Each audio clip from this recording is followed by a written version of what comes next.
नमस्कार दोस्तों, आज हम बात करने वाले हैं महाभारत की उस कथा की जिसने इतिहास बदल दिया। एक श्राप जो शब्दों में हल्का था लेकिन परिणाम इतना भारी कि उसने युद्ध की दिशा बदल दी। हाँ, आज हम जानेंगे द्रौपदी द्वारा कर्ण को दिया गया श्राप और कैसे वही श्राप कर्ण की मृत्यु का कारण बना। कहानी शुरू होती है द्रौपदी के स्वयंवर से। धनुष, लक्ष्य और उपस्थित महान योद्धा, सभा इतिहास का गवाह बन रही थी। उसी समय एक तेजस्वी पुरुष आगे बढ़ता है। वह था कर्ण, सूर्यपुत्र, अद्वितीय धनुर्धारी। लेकिन जैसे ही वह धनुष उठाने बढ़ता है, द्रौपदी उठ खड़ी होती है। उनके शब्द सभा को चीर देते हैं। मैं सूतपुत्र से विवाह नहीं करूंगी। कर्ण रुक जाता है। उसकी आंखों में अपमान की आग भड़क उठती है। द्रौपदी का यह वाक्य कर्ण के हृदय पर घाव बनकर अंकित हो जाता है। एक ऐसा घाव जो युद्ध तक उसके साथ चलता रहा। कई वर्षों बाद कौरव पांडव जुए का खेल और पांडवों का सब कुछ हार जाना। द्रौपदी को सभा में लाया जाता है, उसका अपमान किया जाता है।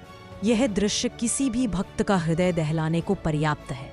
और वही कर्ण भी उस अपमान में सहभागी बनता है।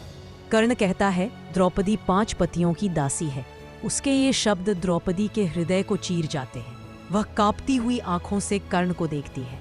ये वही कर्ण था जिसे उसने स्वयंवर में ठुकराया था और आज वही उसे सबसे अधिक अपमानित कर रहा था।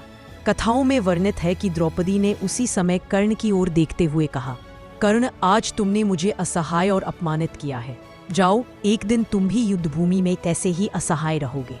जिस क्षण तुम्हें सबसे अधिक सहारे की आवश्यकता होगी, तुम्हारे साथ कोई नहीं खड़ा होगा। कहा जाता है कि यह श्राप सिर्फ एक वाक्य नहीं था। यह एक स्त्री का आक्रोश, वेदना और अन्याय के विरुद्ध उठी आवाज थी। समय बीतता है, कुरुक्षेत्र का युद्ध आरंभ होता है। कर्ण, दुर्योधन का महान योद्धा, पांडवों के लिए सबसे बड़ा खतरा। लेकिन द्रौपदी का कहा हुआ श्राप धीरे धीरे सच होने। कर्ण का रथ धंसना।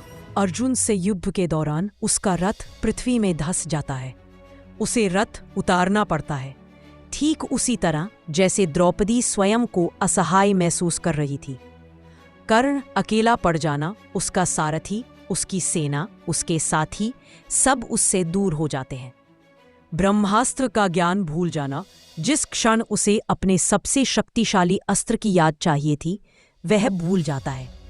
रक्षक ना होना, कर्ण के पास कोई सहायता नहीं रहती। जैसे द्रौपदी की पुकार पर सभा में कोई उसकी रक्षा करने नहीं उठा था।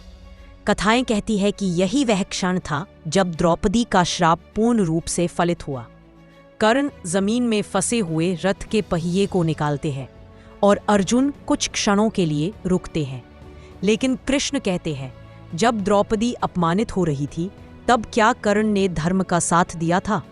कर्ण सभा के उसी क्षण को याद करता है और समझ जाता है कि उसका अंत निकट है। अर्जुन तीर चलाता है, कर्ण धराशायी हो जाता है। कहा जाता है कि कर्ण की अंतिम सांस के साथ द्रौपदी का श्राप पूरा होता है।